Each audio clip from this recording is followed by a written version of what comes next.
why can't I just be like, "Oh my gosh, I miss myself so much," or "Oh my gosh, I feel angry that I am the fallback, the main caregiver for my household. Therefore, I have to put my career on hold."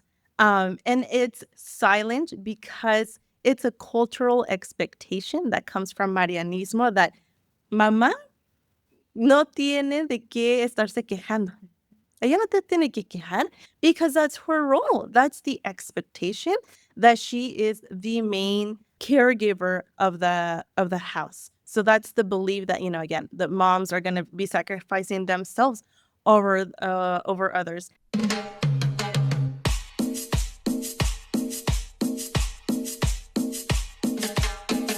Hola, hola. Welcome to the Viva la Mami podcast. My name is Jessica Cuevas, and I am very excited to have a special guest on the show.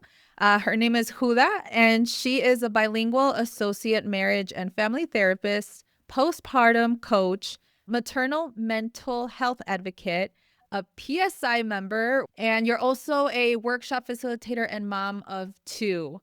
And I love all that you're doing because it is very nuanced and specific to la comunidad Latina, specifically Latina moms. And you help ambitious first generation mothers to redefine motherhood and reclaim their spark and create lives that honor both their personal aspirations and their families. So, Huda, I am very excited to have you on the show because we're going to delve deep into how we can help mamas sort of reframe that narrative of what they grew up with in terms of like la mamá que se sacrificia mucho, right? A su familia, Marianismo, all of those terms and essentially images that we grew up with from seeing it from our moms and abuelas and everyone else before them. And I'm just very thrilled to have you. So thank you so much for being on the show. Thank you so much. I am super, super excited. I started like my whole postpartum theme work about 2 years ago. And for those that are new here and don't know me, most of my work, if you check out my Instagram page, is about 99.9% in Spanish. So I'm very excited to just get the word out there in English, and then I'll be doing more on my content, like more of a English, Spanish, and Spanglish combination. But yes, I'm very excited to talk about these topics, to psychoeducate first-gen Latina moms and any other moms that out there that can benefit from this. And then we're going to learn about some like, hey, so what do I do when I feel this way or I want to achieve more than just being a mom? So thank you so much for having me here. Yes, absolutely. Thank you. And Huda, first of all, tell us a little bit more about your family before we delve into the conversation. I am a first gen Mexican American female. I grew up in California, specifically in Santa Clara County. Both of my parents immigrated from Mexico, from the state of Jalisco. They actually met in the US and then had me and then my other three sisters. So we grew up with having immigrant parents. Being a parentified child, which means learn the eldest daughter, yeah, and then learning how to be a responsible little kid while helping my parents navigate the system in the U.S., the education system. So going through all of those kind of barriers and being also a pathway for my sisters. We grew up in a very low income family, so I know what it means to struggle. I know what the language barrier means and does. We have had gone homeless in the year of 2015. This is not a lot of people know about this. So my heart is very, very close to people that don't have a home. And let me tell you, it's expensive. It's expensive to be homeless. So all of this stuff has really just helped me in my journey, shaped who I am, the work that uh, I do. And yeah, I'm a first gen college student. I went from high school directly to a 4 year university. And that's a whole nother topic that we can talk about how first gen navigate higher education. And then navigating grad school, which that's another topic too, that it's like, oh, hey, this is quite new. Who is going to show me the ways and the ropes? And currently, I have my own family. I am now a mom. My daughter is 5 years old, and I have a little baby boy who is a year and 2 months. Yay, that's awesome. I love it. And thank you so much for sharing your story because it not only gives context of like, why is it that you're doing this kind of work and helping Latina moms navigate their motherhood journey, but it's also, it from a professional standpoint, right? It also gives you that level of like empathy and understanding to those populations as well. Because oftentimes when we need support, and I can see it from like my mom and my abuelita, when they needed professional support, there was no sense of like cultural competency that they received. And even right now with the systems that are in place in today's world, when you know that we live in such a multicultural world, oftentimes you feel limited in receiving that care from professionals. And it's hard to seek that. And so I'm really glad that you, uh, despite the circumstances and the adversity that you went through, I'm really glad that you are now in a level where you can help those that have historically been underrepresented. So I'm really glad that you're here. Thank you. Super excited. Yes. Well, Huda, your work with ambitious first gen Latina moms who are navigating something you call silent grief. So, can you kind of paint a picture for us in terms of what is silent grief? And this is the first time that I've heard of it in reading your bio and information, right? So, like in the day to day life of a professional Latina mom, like what does that silent grief look like and how does it often go unspoken? Yeah, absolutely. And you know what? Some of the terms that I'm going to be mentioning, I've also had to learn for Mm. myself just by asking, or, hey, I'm feeling a certain way. What is this? ¿Qué es lo que estoy sintiendo? And it supports and it helps us to find a term so that we can tackle it and be like, oh, okay, so that's what I'm experiencing. This is what I'm going through. Is anyone else also experience it? So just to let the audience know that, hey, this is some terms that I've been learning along the way as well, because I didn't have a lot of role models that could support me and regulating my feelings or understanding what is going on in my mind. Because we're going to talk about specifically mental health or maternal mental health in the Latina community, especially in the Mexican culture. Again, right? Because my family and I am we're from Mexico, and I know it can be very similar in other countries. So yes, before I like delve in a little bit into that, actually experienced postpartum depression in both of my pregnancies. It was a lot more intense in my first pregnancy. Um, and so it happened really quick. It happened really quick. In my mind, I thought, hey, I don't think I'm gonna get pregnant. I don't think like this is gonna happen in a few years. And in my head, I had a lot of plan that I was gonna finish grad school. I had completed my first year of grad school. And so I envisioned myself as just more of like a workaholic first gen type of thing and giving back to that sacrifice that my parents did for coming and having us live in the US. So that was my mentality that, hey, I need to hustle, Mm. I need to get my degree, I need to do really well so that I can take care of my parents and do well for myself, my sisters, and the rest of my community, like set that example. So that was really hard when I became pregnant. And then during my pregnancy, I actually took a break, my first break from graduate school. I was battling so much mentally in my body. And so I was a complete disaster.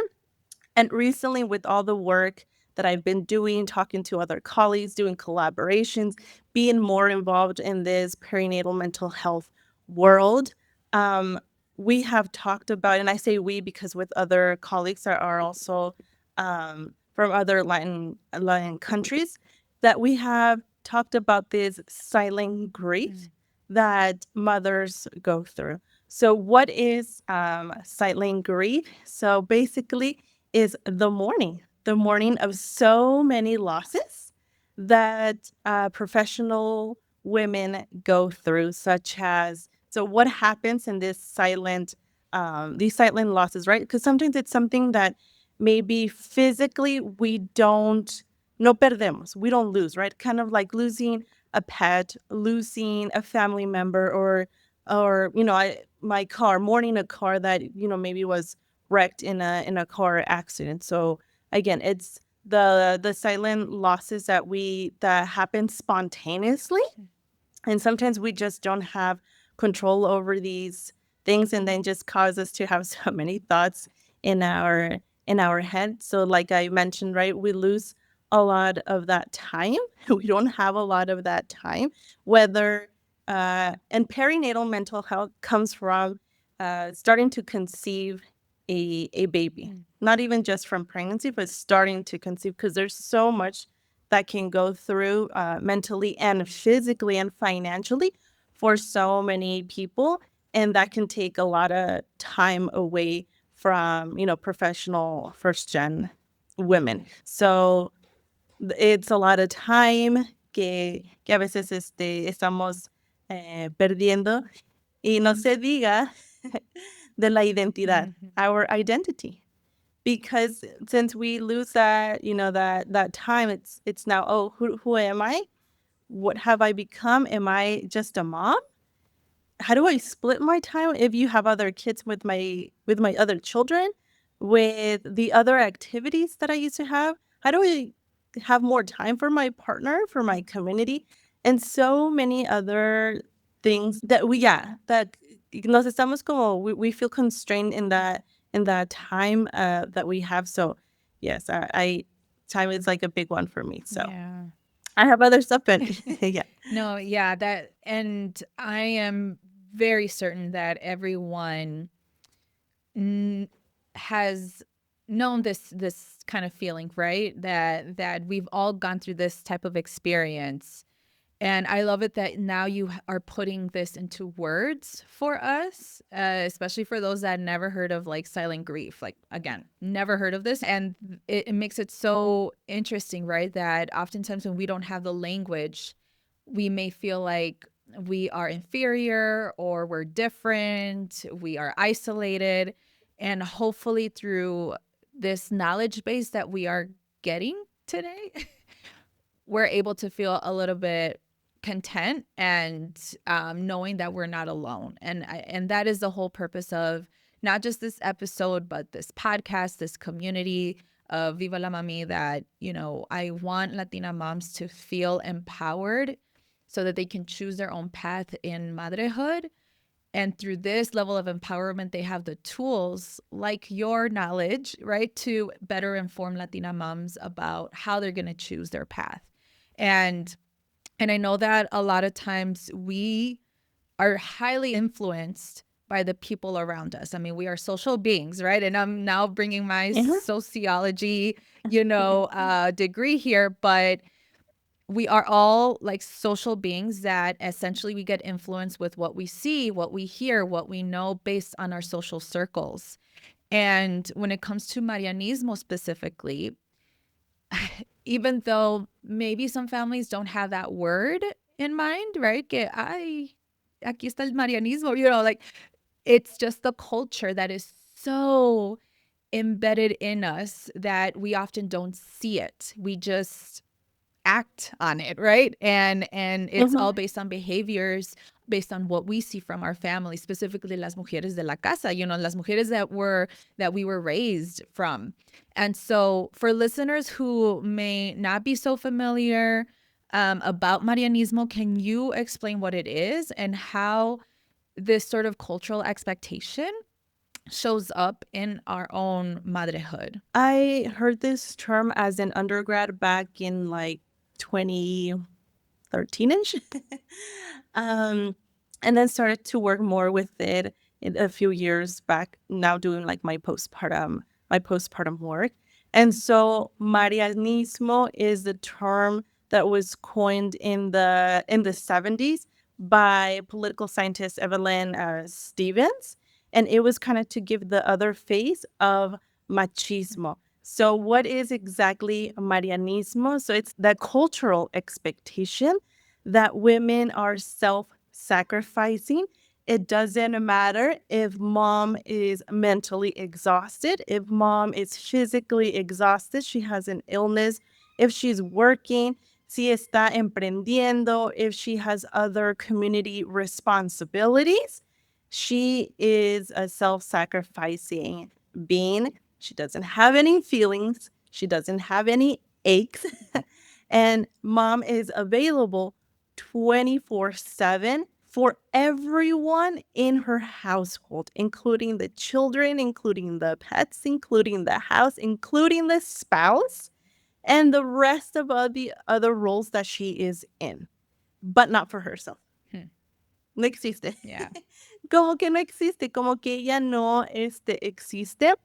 And so I just wanted to go a little bit back about that silent grief that, yes, I mentioned that we lose a lot of time por trying to conceive, maybe feeling ill or having complexities in pregnancy or, even when in labor and after in postpartum and, the children. But yes, we lose the time. And I include myself porque I've been there. I've been there and I've experienced it and feeling exhausted, the guilt for wanting alone time, like I mentioned before, missing your pre-mom self, and then having like those flush moments of resentment with your partner or with other people, even professionals out there, because some of them are not trained in this perinatal mental health topic and can be very insensitive to what moms are going through. Um, and so another part of that silent grief is, missing opportunities.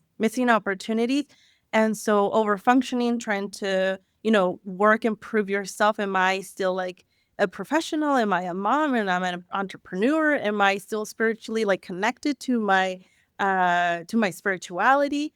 And then that again, like I mentioned, the difficulty of enjoying like those small milestones because you're just so worried that you gave up something because now you're a mom, or vice versa, right? Because I'm at work, I'm missing my children or these milestones, or because I am with my children, I miss these work opportunities. So this is going to tie to Marianismo, which is, so why is it silent? Why can't I just be like, oh my gosh, I miss myself so much, or oh my gosh, I feel angry that I am the fallback, the main caregiver for my household, therefore I have to put my career on hold.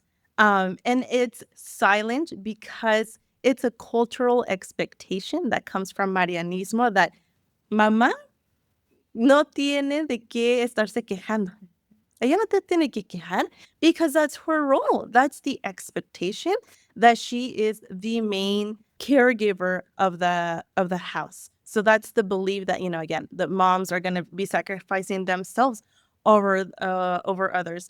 And right now se me está viniendo una frase that I created from this cultural expectation de Marianismo, that muchas de las veces we say, or mothers have said in our Mexican culture, voy a morir por mis hijos. Voy a dar mi vida por mis hijos. Yes, good. Qué bueno. I'm glad you will. I would do too. I would give my life. I'm sure you would too. But I like to change it and say, voy a vivir por mis hijos. When we say voy a vivir, I'm going to take care of my mental health, because sometimes that takes a toll that yo ya no me quiero levantar. I don't have the motivation. Like, voy a vivir. I'm going to take care of my health because I need to live, be healthy, feel well, so that I can take care and provide for others. Wow, that is deep. And again, the power of words, the power of like just what you mentioned, I think it already and hopefully helps reframe that narrative, especially como dijiste que voy a morir por mis hijos, you know, that is so relevant that we hear it so many times, que we are those like martyrs, ¿verdad? Para nuestros hijos, and we're willing to do anything and everything for our kids. But I think it's definitely important to put us into consideration. Like, and it's okay to say, I'm going to take care of myself first so that then I can help serve my kids. And it can be uncomfortable to hear that, right? Que voy a vivir por mis hijos para que yo me pueda cuidar sola, you know, primero. Um, but considering that we are in a generation that we seen it, learned from it, and now we're trying to relearn from all of the things that was essentially brought up upon us, we have that leverage to change something. We have that leverage to really reconsider ourselves as humans, not as robots, not as like superheroes, porque no somos así. I mean, we have feelings, we have emotions, like we, you know, we have pain. Like we also should put ourselves into a different level than the way that our past generations were. And I love that you mentioned that.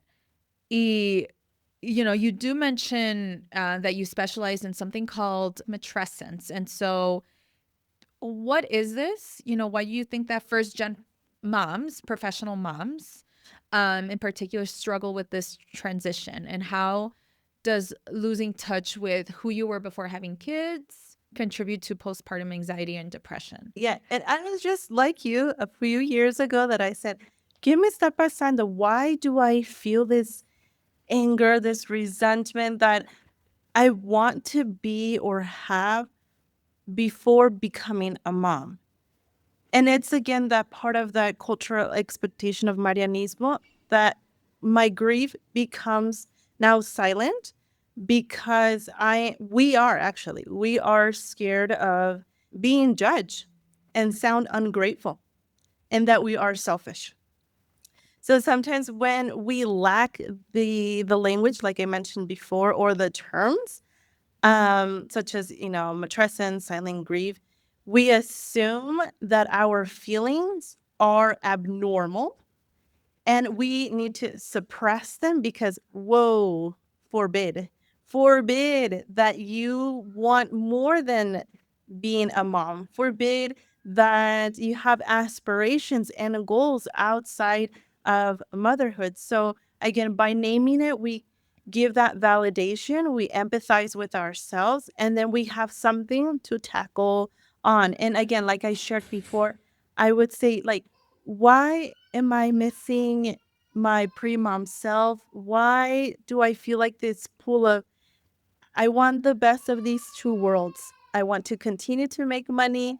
I want to grow in my career, but I also want to be a present, loving mom. And this is really, really important that I mention this because I'm sure that there's so many moms that feel this way just through, you know, my work that I've done in therapy or coaching or just moms that I am able to talk with in messages or como se dé la oportunidad, la ocasión that this does come up. And sometimes I tell them, let me tell you that this is very common. This is a very common feeling. This is something that happens so much, not just maybe in the professional working or ambitious go-getter moms, but in so many moms that it's like, yeah, I don't really have a lot of time. I'm really tired. I'm really exhausted. I don't know how to regulate myself. Like, quiero ponerme, usar la ropa de antes. Quiero tener mi moda, pero no puedo because my body has changed. Like, sometimes we can't change it. I know that my foot size has changed, and I'm like, I had to get rid of my shoes. Yep. And I'm so sad about that. But let's get to the good part of what is matrescence. So here goes a little bit of scientific background. So again, it was published. It was coined in the 1970s by anthropologist Dana Raphael. She published it in her book called The Tender Gift, but it wasn't getting too much acknowledgement. And so in 2017, Dr. Alexandra Sachs, she actually gave it more of a voice through a TED Talk that she has. So for those that are viewing us, you can look it up on YouTube, Dr. Alexandra Sachs, and TED Talk on matrescence. And it's a tricky word to say and to pronounce, but it's basically she talks about reframing that transition and naming that transition to motherhood as a developmental phase, just like adolescence happens. That is a passage, a transition in development in the human being, where mothers feel ambivalence, disoriented, a huge identity loss. And Dr. Alexander Sachs argues that we need to normalize these changes in women and support them instead of pathologizing. That's another topic that I want to talk more in my social media because well, and okay, so I'll finish here. That instead of pathologizing basically means, oh, you have postpartum depression or perinatal depression, or you have postpartum or perinatal anxiety, or you have this diagnosis in the mental health book, which comes from, it's called the DSM. It's a really big book that we have out there. And then, yeah, so in short, matrescence, it's normal, it's important, and it's under supported. Wow, I'm learning a lot. I'm sure listeners, viewers are learning a lot. I will definitely link that TED Talk so that we have some groundwork, foundation to better, again, inform ourselves. And I think that that falls into, just like not having the words, the understanding that Mhm. we are still developing the same way as our children. And it's interesting that as moms, like I remember getting books beyond books about baby development, pregnancy stages, like, what to expect when expecting, like all of these like different resources that are out there and I'm sure creates billions and billions of dollars. Pero donde vemos libros about our development, about our evolvement, if that's a word, of Mhm. like being a mom. And I still feel you're 5 years in from your first child in motherhood. I'm almost 5 years in, and I still feel like I am evolving. I still feel like I am clearly not the person that I was. I went through that grief stage, but in terms of my development as a mom, like I feel like I am still changing and I'm still becoming I don't know what or who. And it's not like I don't need data or science to inform me, pero sometimes when I'm in the thick of it of like parenting and motherhood, I wish that there could be resources and maybe perhaps a community. That's why you and I are doing work, right? To better our comunidad. But it's interesting that even for us and society, we don't get to invest on the matrescence of motherhood. I don't know what your thoughts are about this, but I just wanted to kind of give that little No, rant. yeah. So let's imagine this came out in the 70s, 2017. It was picking up, and we still need a lot more research. And this is in English. Mm, This is in English. Ahora imaginémonos en mm, español. If in English it doesn't even have a lot of popularity, this term, let's imagine for our Spanish speaking communities, for our Latin countries, tiene un menos reconocimiento y educación de este tema que es bueno, en español se dice la la matrescencia. matrescencia. So let's just imagine how much work we, since we both speak Spanish, we need to continue to do. And this is like the rite of passage, the rite of development that happens because it's really hard. I remember that I became pregnant. I was really, really happy, super excited, very blessed. Nació mi niña de verdad. And I know that I'm not the only one. And I always thought, oh my gosh, I'm the only one. This is so bad. What a bad human being or mom or woman I am. When my baby was born, literally, como a los minutos y las horas, I was still in the hospital. I did not feel that emotional connection. My mom was the only one there in the room with me, and I could see that interaction with her de mucho amor, de mucho cariño, de it's something that I'm now able to experience with my baby boy. And yes, the guilt comes in where, but again, it happens a lot. You can be a first time mom, second, third, because we're always a first time mom in all these stages. Porque primera vez que vamos a ser mamá de dos, primera vez que vamos a ser mamá de tres niñas. So it takes a time. It's a developmental stage to get there, to connect emotionally with our children. Because yes, you just literally had a baby out of your body, and now, and yes, there's another topic of all the trauma that involves in the labor and delivering, that it's like, hey, I just came out of this labor war zone because it's so painful. It's painful, your body, mentally, that it's not, I need to connect with the baby. It's like, whoa, what happened to me? What happened to my experience? Why is no one taking care of me?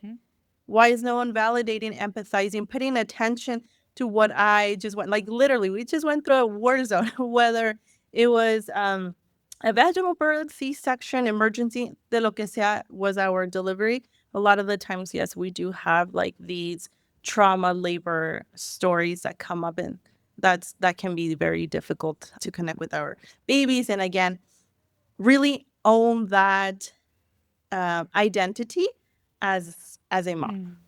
Yeah. Whew. Yeah, and I think that all falls back to self-care.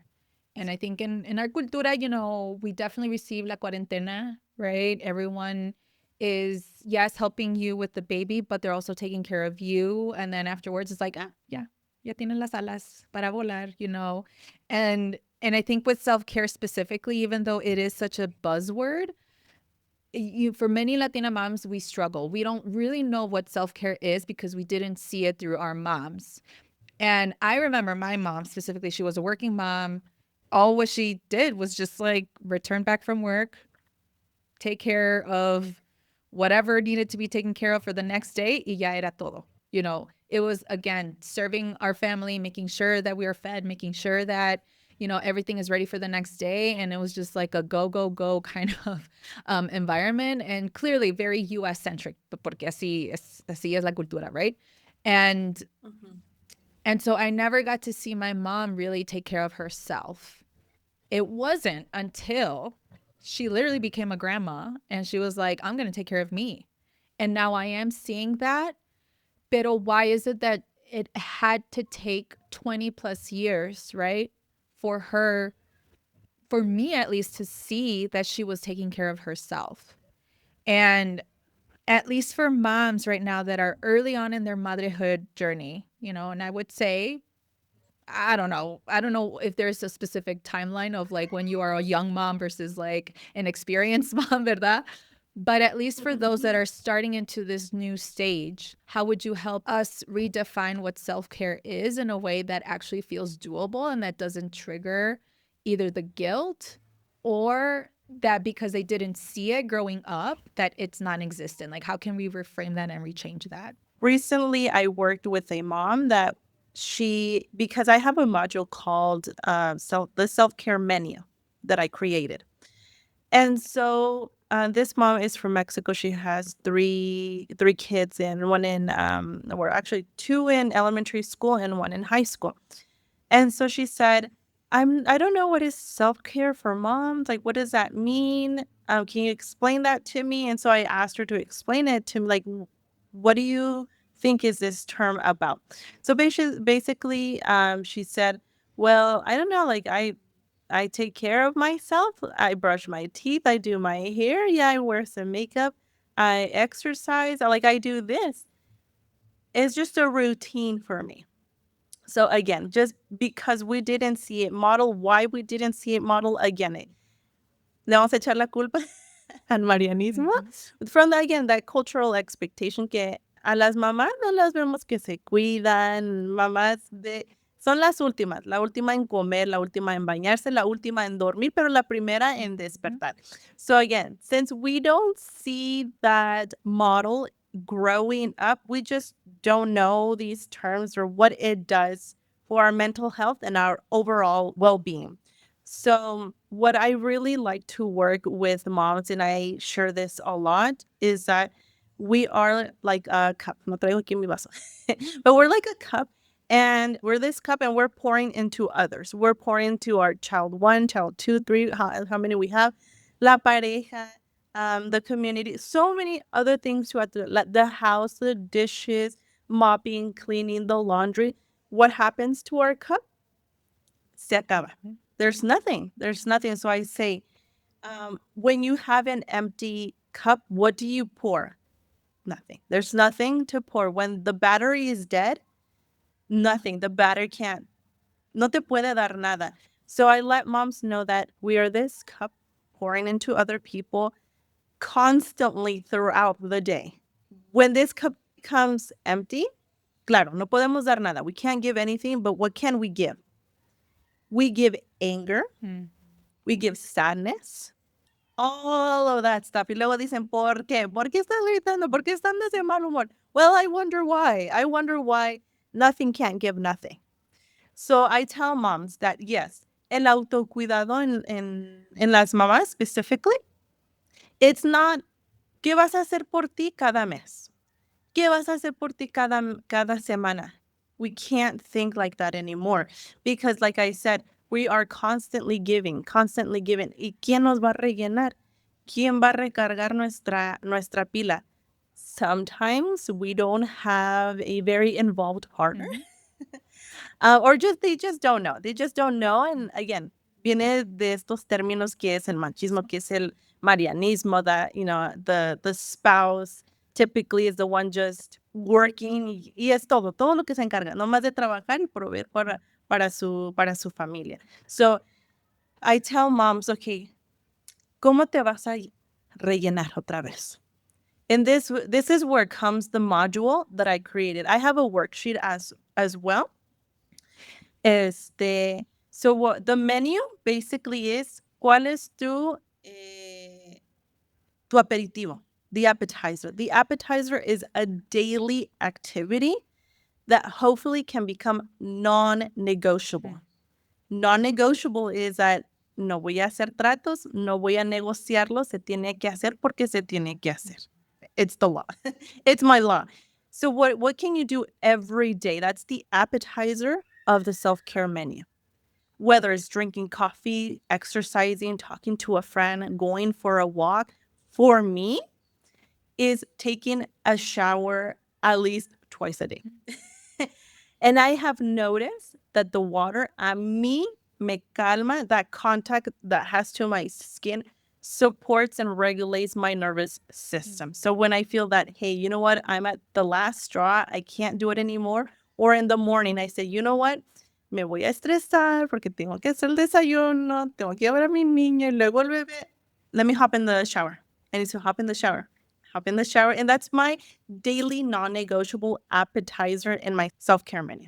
Y les digo, es algo que no tenga que a lo mejor tomarte mucho tiempo ni mucho dinero. Yeah. I hop in like 5-10 minutes y ya salgo. And of course, yes, it goes through my water bill, but it's not like I need to plan or tengo que ahorrar, I need to save up. Okay. So that's the first one. The second one in the menu is your main dish. What are you going to do every week for yourself? Not for your family, not for your kids, your husband, the house, etc.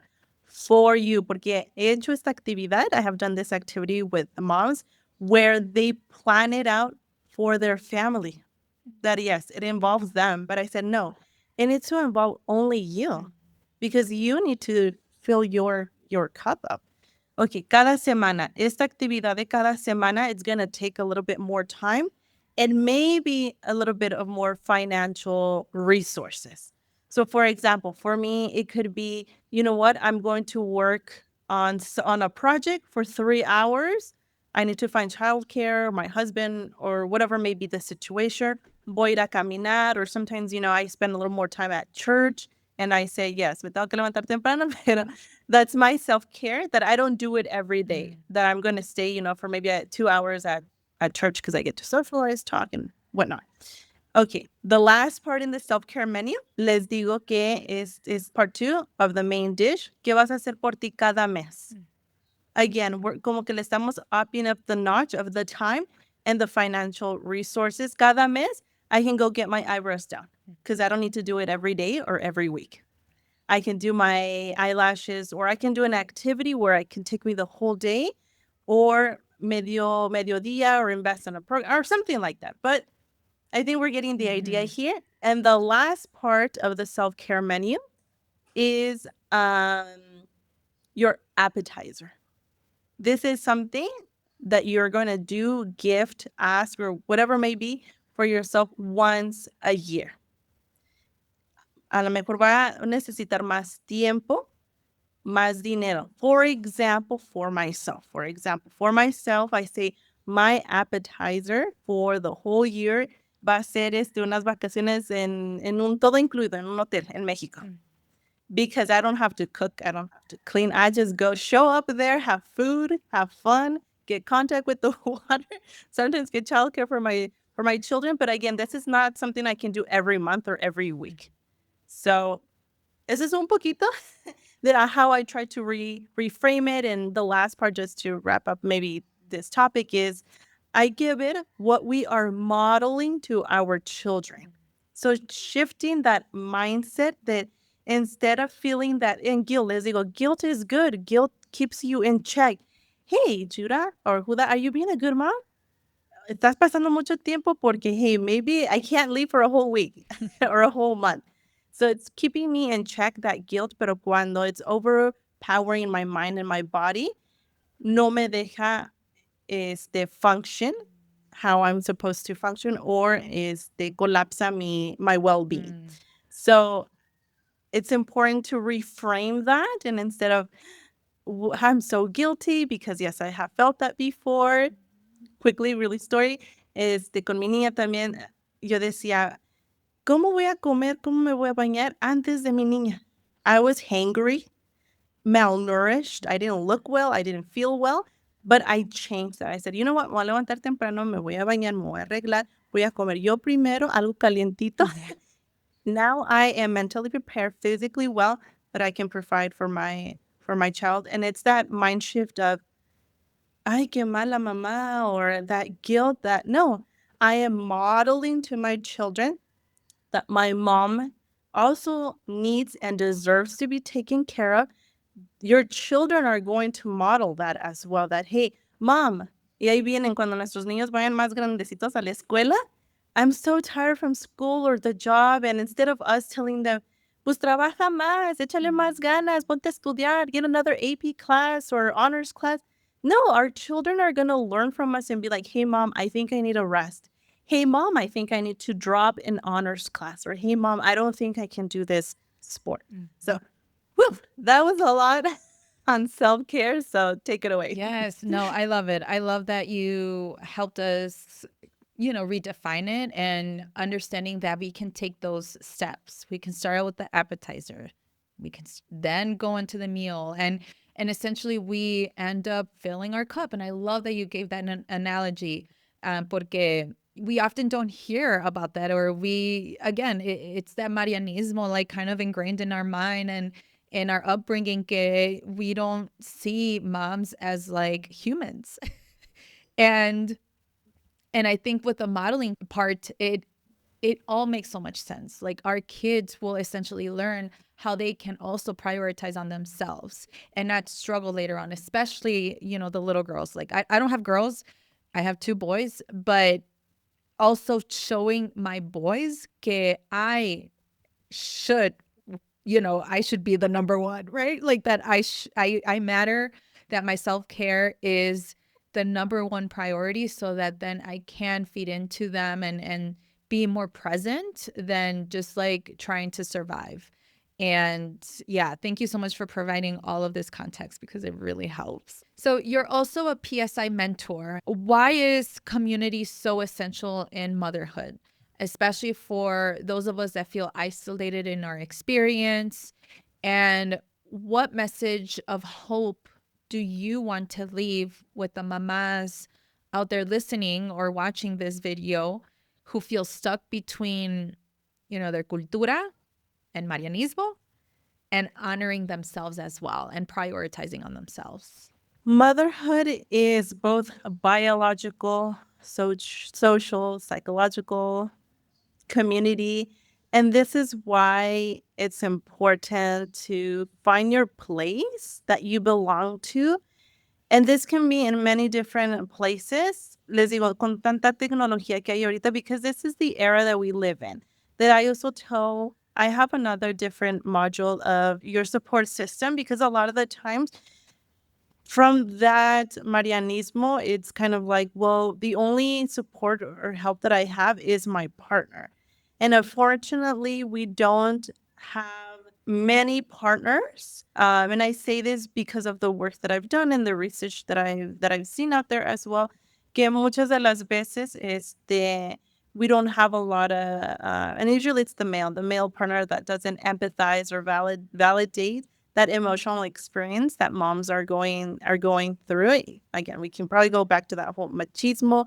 It's the mentality que los niños no lloran, los niños son fuertes, y they don't really express themselves emotionally. So this is why I say that find your community, whether it's a book, whether it's a podcast, whether it's an Instagram, TikTok page, whatever it may be, in person or online, or maybe it's one person, maybe it's two, three, como sea, but find yourself in a community, because that's going to normalize your feelings.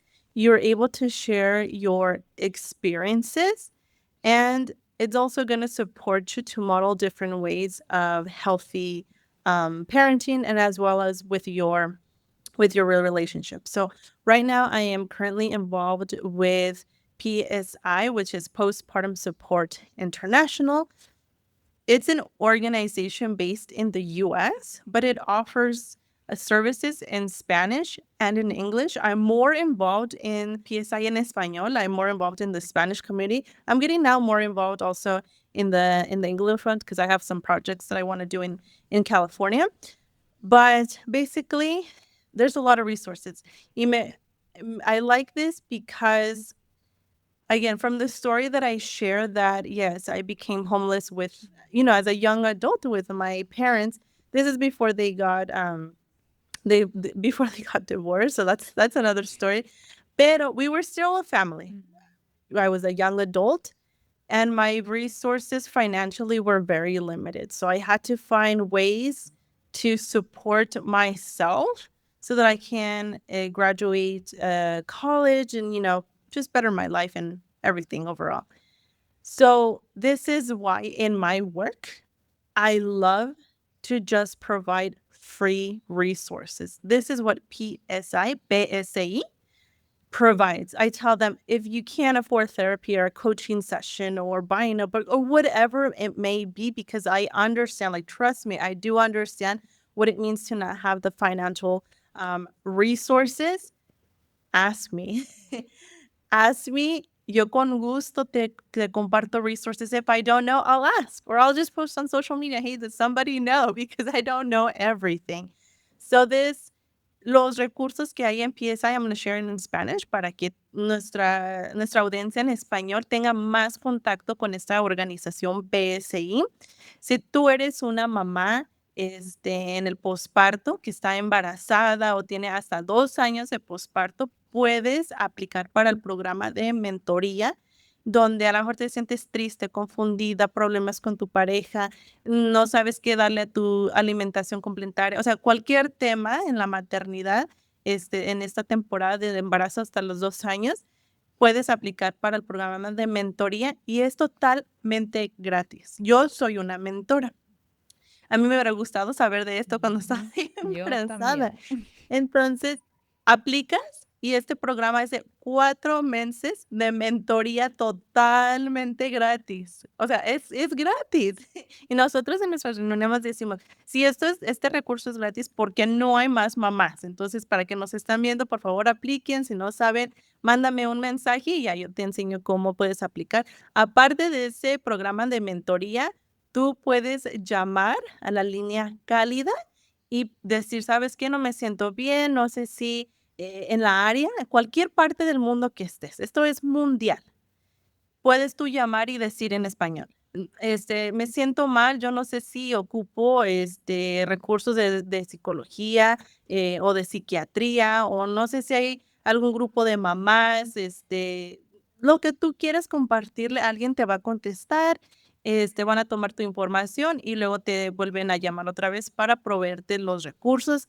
Hay muchísimos talleres gratis que yo he atendido, porque pues yo también soy mamá y ocupo ese apoyo en mi maternidad, totalmente gratis. Puedes también tú llamar para, si eres un profesionista en la salud perinatal, por ejemplo, un psiquiatra, una ginecóloga, vas a recomendar o vas a recetar algún medicamento, puedes tú también llamar a la línea y decir, ¿sabes qué? Quiero asegurarme que este medicamento sea compatible para una mamá que esté embarazada o una mamá que esté lactando. Entonces, esto también no solamente es para mamás, sino para los profesionistas que por allá nos están escuchando, porque es importante también tener ese conocimiento y un sinfín de recursos que hay en PSI. Lo dije en español para que nuestra comunidad en español, donde quiera que te encuentres en cualquier parte del mundo, no importa tu situación financiera, cómo es el núcleo familiar, de qué religión eres, qué otros lenguajes, no importa, eso no importa, lo importa es de que, y su lema es, con ayuda vas a estar mejor y tú no eres el problema. Entonces, eso es un poquito de lo que es PCI y lo que hago yo en PCI. Sí, gracias. Muchas gracias por informarnos sobre esto y los recursos que están disponibles en español, porque sí, uno se sienta aislado, uno se siente como que nosotros somos parte del problema, pero no. Hay maneras en cómo podemos recibir esta ayuda mientras estar en comunidad. Y esto es algo que siempre hablo aquí en este podcast. Like, every time you're a part of this community, you are not alone. Like, you're not alone on this journey. Y esto es algo que ojalá que puedan tomar en consideración, porque sí, están disponibles aquí. El PSI está disponible en español, en inglés y también para crear esta comunidad. So, thank you so much for sharing that in Spanish. Gracias por compartirlo en español. Y última pregunta para ti. How are you redefining motherhood? With the work that I've done, I truly believe that you can have the best of two worlds. So I love my little I help statement that I support, guide women. And this is for myself. Like I'm talking to myself here, where you can create a life that, like you mentioned in the beginning, that honors both your motherhood and your personal aspirations. I'm not going to stop. Mis niños no son mi limitación. Mi trabajo no va a ser, o mis proyectos no van a ser mi limitación para ser una mamá presente, to be a present mom. They're both gonna, me van a impulsar, motivate me, inspire me, because I have learned, and este es otro tema, but I have learned throughout time that there is no balance. Balance doesn't exist because I literally saw in my head a balance. It's like 100% for motherhood, 100% for work, 100% for my partner, and then so many other things. I can't have the balance be equal, because when I'm with my children, this goes down. I can't be at work. I'm going to miss work opportunities, projects. I'm going to forfeit things. I will not be able to make it. When I am thriving in my career, in my job, in my projects, my children are not going to be my priority. They're probably going to be in childcare or at home with somebody else, but I cannot be with them. And again, with my partner. So everything is just like ¿Cómo le hago? It's just this dance, this constant dance that I do. And another thing that I apply in my work to make my mental health better is that I have also redefined uh, the perfect mother. Mm. There is no perfect mother. I don't want to be a perfect mom. I want to be a happy, healthy, living mom for my children and for myself. I deserve to have, ay, ya se va a poner a llorar.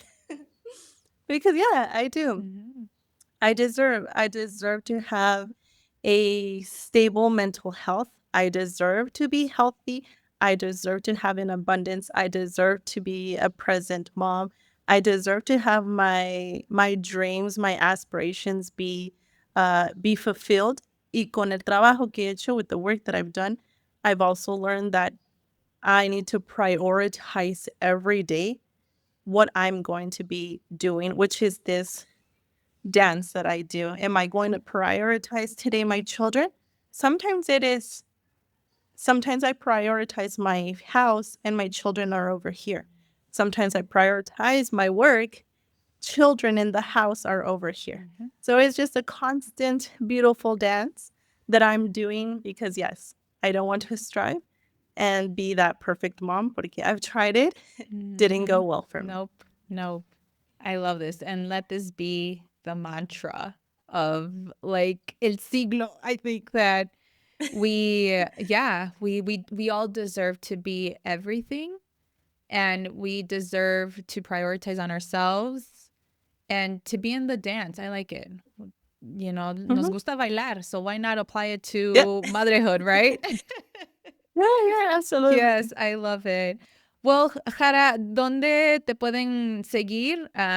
My listeners, those that are watching on YouTube, how can people connect with you y saber más sobre tus proyectos? Absolutely. Thank you for viewing. Gracias por vernos. You can find me on Instagram as JJ Wellness Coaching. También I'm on TikTok as Juda Siki Coach.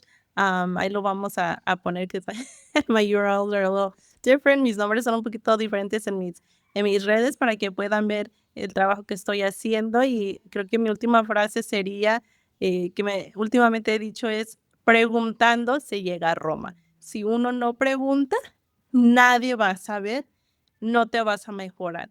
Con una sola pregunta, si, como dije, si no tienes para invertir en tu bienestar emocional y psicológico, we have resources. We have a lot of resources. Ask us. Ask us. This is why all this stuff is created, to provide for the community. We are a community. Now I feel part of this Yeah. community. So thank you so much for having me. And yeah, it was what a ride. Yes. What a No, ride. thank you for your wisdom and for, again, creating words into context, porque that's what truly matters. It's not about education, it's about awareness and where we can go from here, and knowing that there's a community between you and I and everyone else that is doing this work. Hay comunidad, and we shouldn't do this alone. So thank you so much, Jara. I really appreciate you being here.